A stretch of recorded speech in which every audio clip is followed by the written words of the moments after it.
Hi, welcome to another episode of Look My No Hands. My name is Linda, and on my channel I talk about all things crochet, sometimes knitting, painting, the books I've been reading, what I've been watching on TV, streaming, and in the theaters, and anything else in life that may be going on. Sometimes, and not recently, I do a segment called Fancy Footwork where I show how I use my feet to do everyday tasks that I've adapted because I was born without arms. So let's dive right into what I've been stitching, and this week I've been very busy. I finished the granny square bag that I had started last week. I worked on a few more of the circle to square granny squares for my little blanket that I'm working on. I weaved in all the ends of the first 15 of the darker gray color. Maybe I'll start with the next 15 next week, making the circles. We'll see. I started working with the pop tab crochet projects that I've been wanting to work on for a very long time. I've been collecting pop tabs for what seems like forever, with the intention of using them in some projects that I've seen on YouTube that I thought were really interesting. I started out this week making little heart-shaped pendants, I guess you could say. You use two pop tabs kind of placed on top of each other and then stitch around them to make the little heart shape. So far I've stitched 6 of them. I turned 2 of them into a pair of earrings, which I will pop in a picture of because they're super cute. I've been using embroidery thread, kind of like what you would use to make like the macrame friendship bracelets. So I've been using that to crochet single crochet stitches around the little holes of the pop tabs to make the heart-shaped, I guess you could say pendants. I don't know what to call them, little trinkety things. They're really cute. The particular embroidery thread that I've been using is kind of an ombre color of like pink, so it's like a darker pink with like a lighter pink. I ran out of that, so I had to switch over to the one that's more like of a rosy kind of red color with pink, but still looks the same pretty much. They turned out really cute, so I'm excited. And then I moved on to a more ambitious project with the pop tabs, and that is to make a little basket using the pop tabs as like the structure of the basket. It's very time consuming, very tedious, and I don't use my best hooks. I tend to want to use my less expensive, less precious hooks because I noticed in some of the videos that I was watching of the people that were creating different kinds of crochet projects with the pop tabs that the edge of the pop tabs tends to kind of mar the crochet hook, so I don't want my nice hooks getting all scratched up and unusable. If some of my older hooks or the ones that don't have the nice ergonomic handles to them get a little bit dinged here and there, I guess eventually then I'll just get rid of that one if it's too messed up. But thus far I've been doing pretty good with stitching them together, and I've got just about finished with the base of the little basket that I want to make.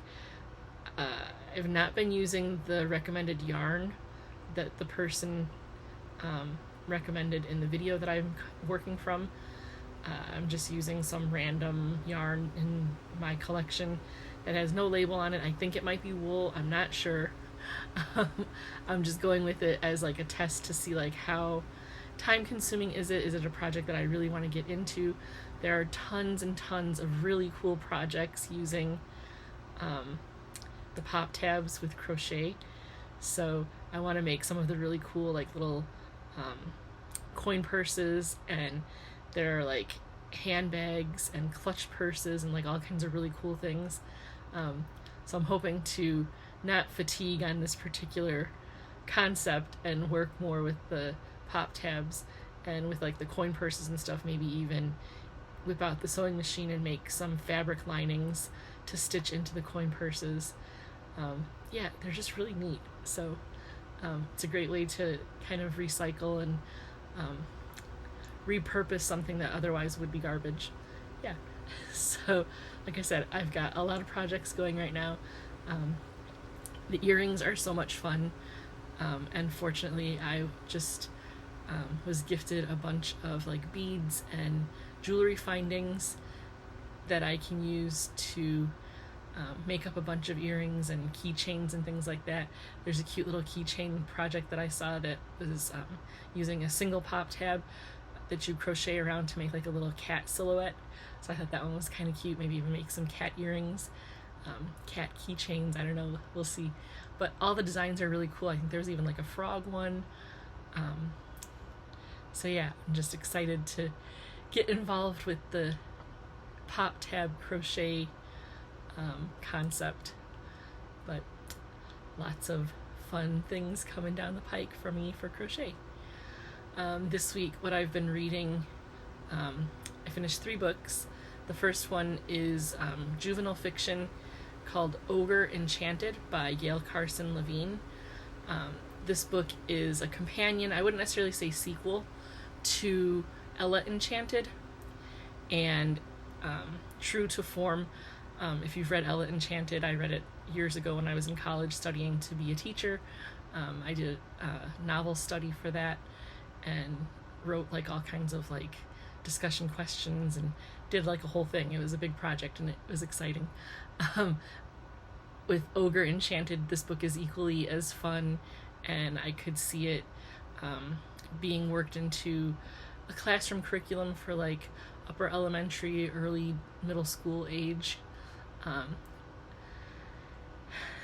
There's a young girl who works as like an apothecary, kind of like the village healer, and she's roughly like 15 or 16 years old.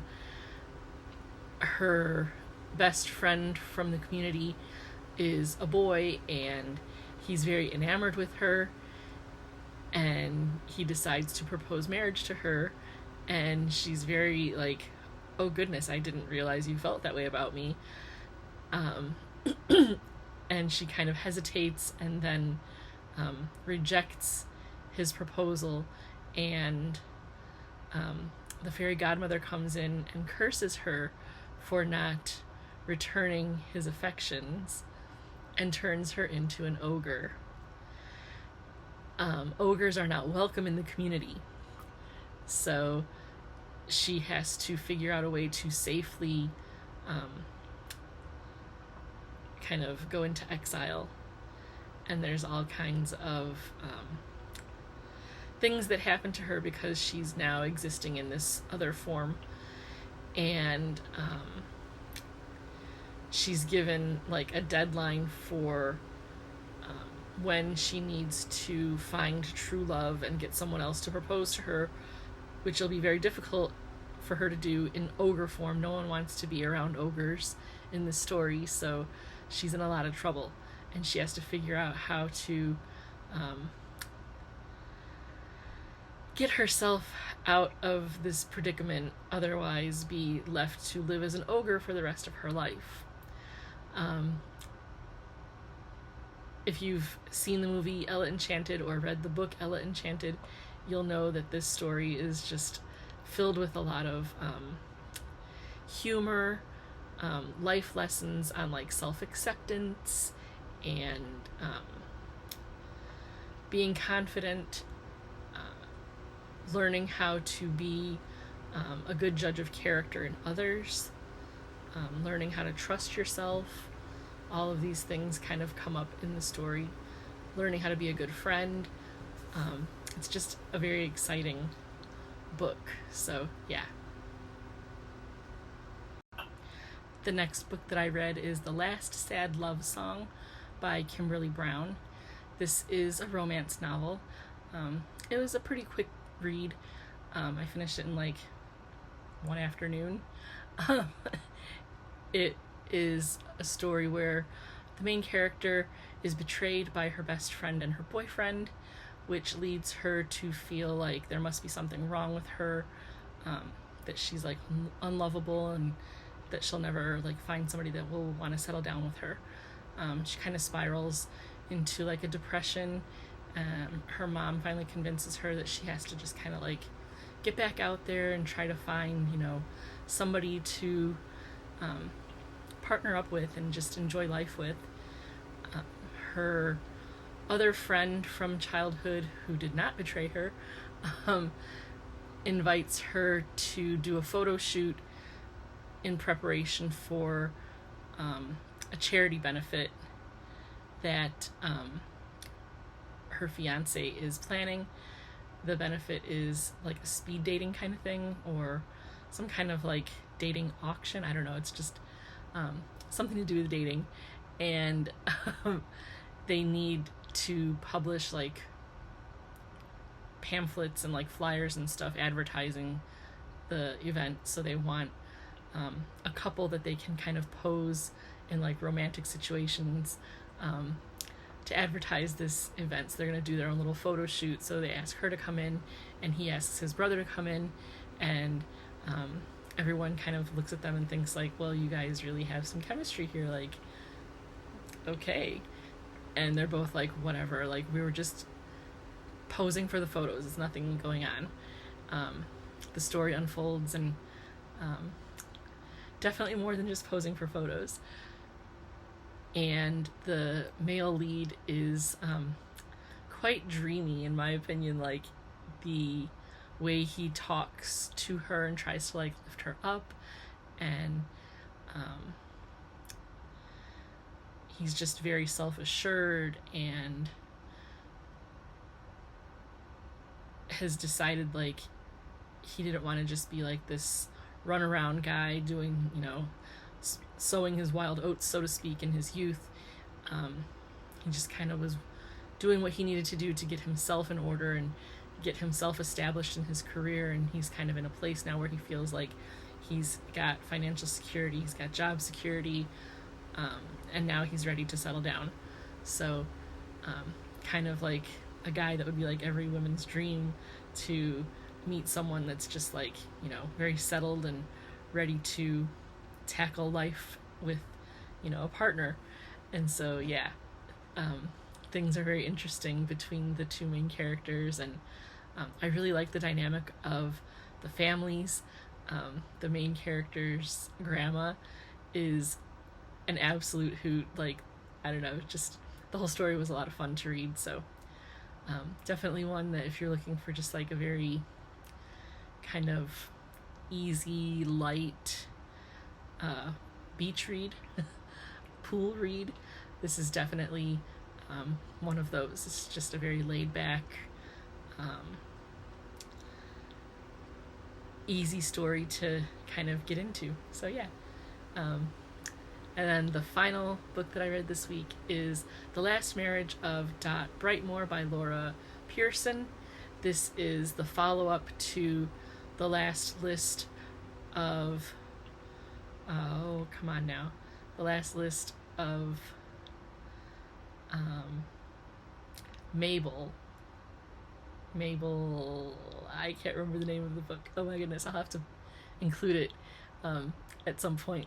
But anyways, The Last Marriage of Brightmore is, like I said, the follow-up to that book. And Mabel and Dot are living together and kind of getting ready to set up the rest of their lives together as a romantic couple. They were not able to live their truth when they were younger because of the taboo of gay relationships, but as they found one another in their later years, are now able to do so, except Dot has a little bit of an untold part of her story that is putting a little bit of a crimp in their plans to be married. So they have to kind of tend to that situation.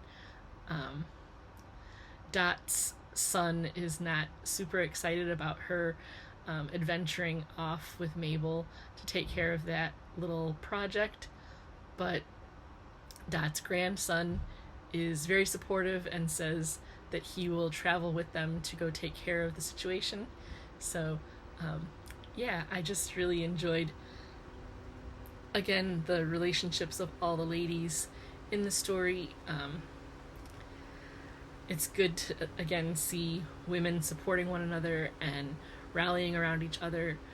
This is definitely a story that, like, gives really good role models of just how to be a good friend.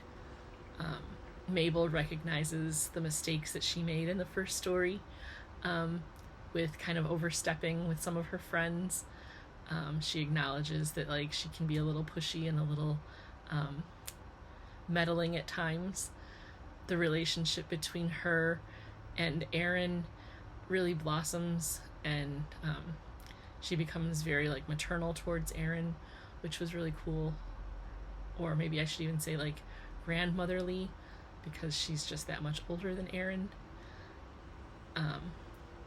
Yeah, it was just a really fun story, really enjoyable,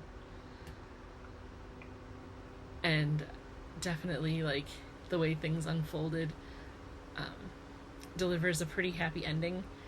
And there were quite a few ups and downs throughout the story, things that make you think that Mabel and Dot are not going to get their happily ever after, but plenty of things in there that really give them a good, well-rounded, deep story. They're definitely three-dimensional characters. They have a lot of, like, positives in who they are as people, individuals, and their characters are just very believable. Like, they seem like people that could really exist in real life. So yeah, that's my take on The Last Marriage of Dot Brightmore. Mabel Belmont, that's her name. It was the last list of Mabel Belmont. Goodness, why did that take me so long to remember the name of that other book? Anyways, both books excellent. This one was, left nothing to be desired. It was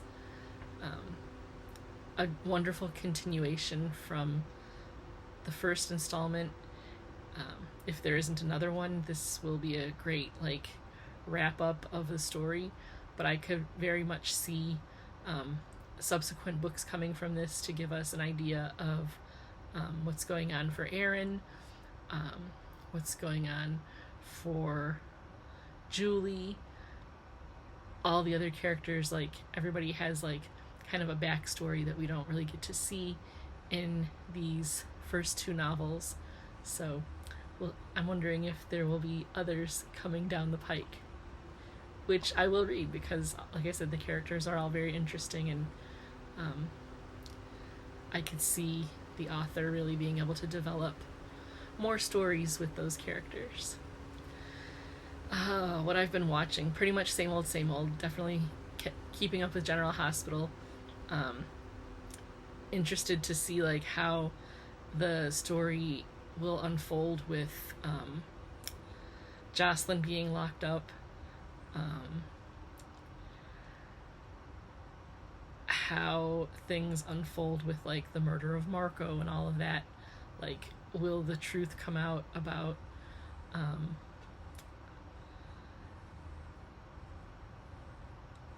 the players that be in all of that? And yeah, just lots of stuff happening.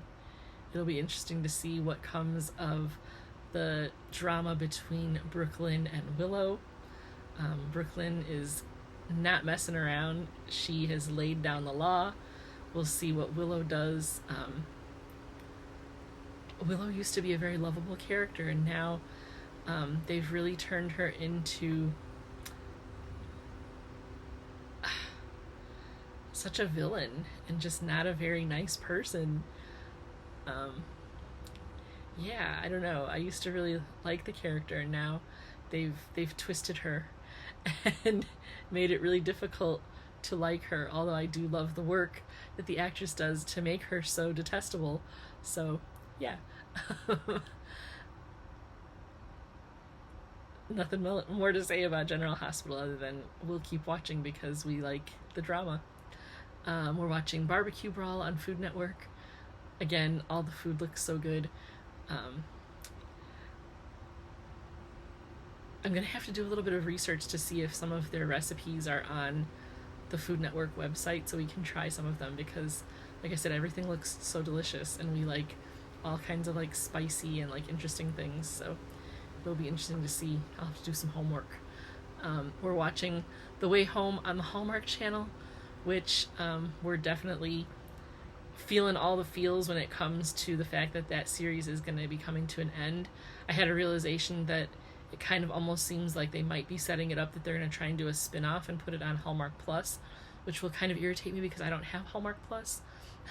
But hopefully they don't do that and they just wrap it up and it's like a nice neat little bow on the top to finish off the series.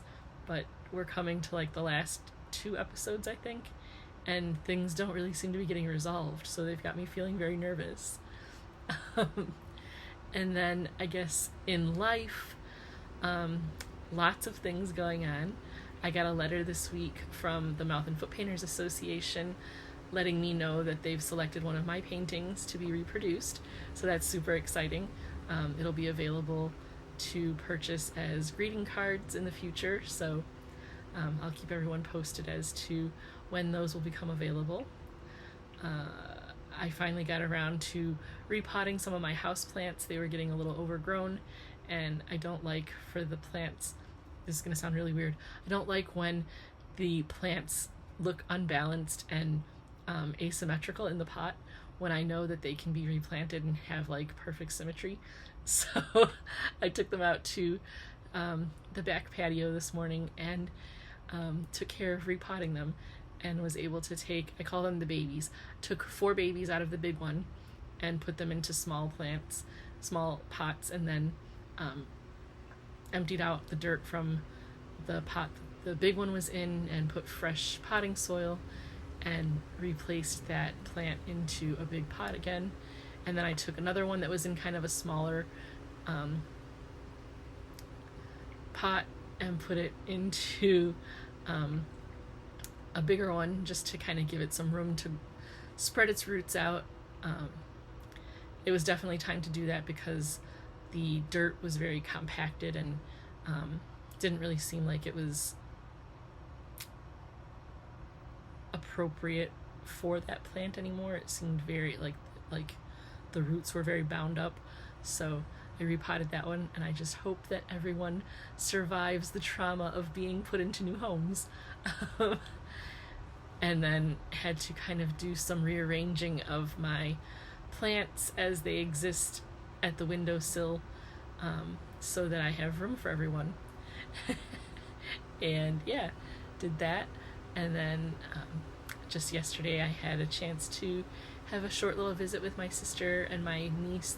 They were in town for a memorial service, but had a little bit of time to come and visit with mom and dad and everybody at the house. So yeah, that was fun. My niece is 3 years old, so it's fun to kind of have some time to see her every once in a while. At that age they grow so quick and like change so much from one visit to the next when you guys don't live like nearby, as I'm sure many of you know. So I think the last time I saw her was almost a year ago. So seeing her like when she was 2 and now she's 3, like it's just amazing to see how much growth has taken place, not just physically, but like she talks so much more now. She's so much more aware of her surroundings and can actually like communicate what she's experiencing. So it was fun to kind of just sit and observe her and have some time to have a brief little interaction. And then the other thing that I had to do this week, which I dreaded, was turning on the air conditioning. It's been so hot. Well, it's been consistently warm the last week or so, and next week it's going to be not only hot but humid and raining, so we might not be able to have the windows open to cool things off in the evening. So I had to do the dreaded startup of the AC. I don't like doing it, one, because I like the fresh air, two, the cost of everything is so expensive and running the air conditioner is so expensive, but gotta do what you gotta do to stay comfortable, right? So yeah. And then next week coming up in fun life events, I will be attending the Chicago Abilities Expo. One, just to kind of see what kinds of technologies are out there, what kinds of businesses are there, maybe take in some of the workshops that are being offered. There will be an appearance by one of the couples that I watch on YouTube, Squirmy and Grubs, so it'll be cool to kind of see them live and in person. If I get a chance to kind of like pull them aside and have a little chit chat, would be kind of cool. And then the most exciting bit of the Abilities Expo this year is that Tim applied to walk in the runway show for the Runway of Dreams Foundation, and he was selected.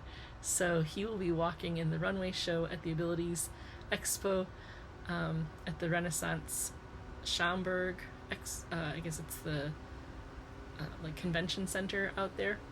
So yeah, he's going to be walking in the runway show, modeling, and that'll be a lot of fun. So if you're in the local area and you want to come check out the Abilities Expo and see what kinds of accessibility things are on the market right now, and see Tim walk in the runway show, that would be awesome.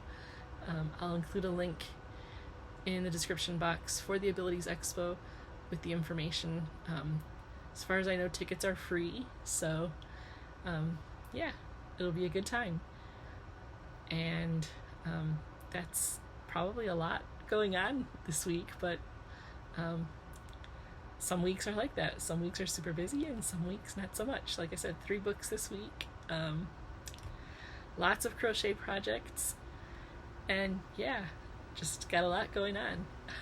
All right, I hope you have a great week, and I'll see you next time.